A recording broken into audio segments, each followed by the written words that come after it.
Bismillahirrahmanirrahim. Assalamualaikum dan salam sejahtera. Terima kasih saya ucapkan pada barisan guru selaku hakim yang arif lagi bijaksana. Izinkan saya memulakan bicara dengan memperkenalkan diri saya terlebih dahulu. Nama saya Musfira Tasina binti Muhammad Tamizi. Saya berumur 11 tahun dari Sekolah Kebangsaan Karak. Saya merupakan salah seorang pengawal pusat sumber di sekolah saya. Saya juga aktif dalam menyertai pertandingan yang dianjurkan oleh pihak sekolah. Antara pertandingan yang saya sertai ialah pertandingan mewarna, pertandingan bercerita, pertandingan melukis poster dan sebagainya. Buku yang telah saya pilih dan ingin saya kongsikan ceritanya pada hari ini ialah sebuah buku cerita yang bertajuk Sikap Sombong Membawa Pada. Buku ini telah menjadi buku kegemaran saya. Buku ini juga telah memberikan saya kesedaran tentang kebaikan. Janganlah kita bersikap sombong. Buku ini ditulis oleh Atika Hidayah dan diterbitkan oleh penerbit Eka pada tahun 2023. Buku ini memiliki 32 buku surat dan mampu dimiliki oleh murid seperti saya kerana harganya amat berpatutan. Izinkan saya menceritakan sedikit ilustrasi buku ini.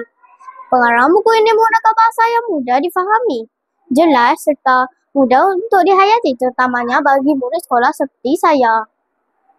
Buku ini memiliki dua watak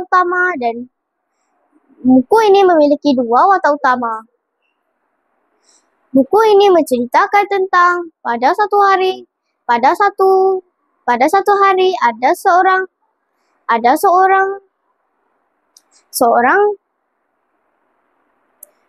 seorang pemuda bernama Encik Fazli yang bercita-cita hendak membeli sebuah kereta. Namun, duit simpanannya belum mencukupi untuk membeli sebuah kereta. Pada suatu petang, Encik Fazli melihat buku banknya.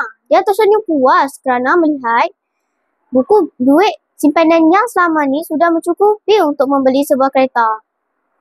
Dia memberitahu isterinya untuk bercadang membeli sebuah kereta. Isterinya pula setuju untuk membeli sebuah kereta. Pada keesokan harinya, Encik Fazli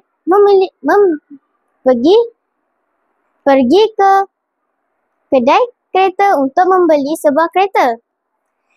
Dia menaiki bas dan dia sengaja tidak menaiki motornya untuk membawa keretanya ke rumah.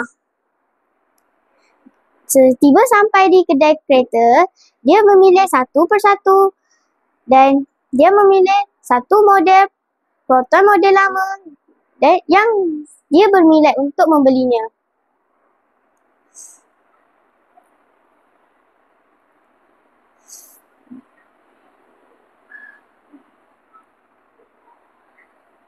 Setiba sampai di rumah, dia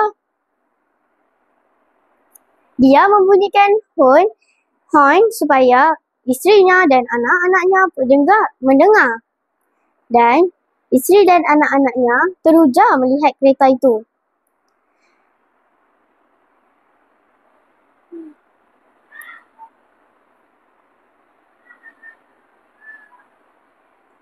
Dah tak hafal dah.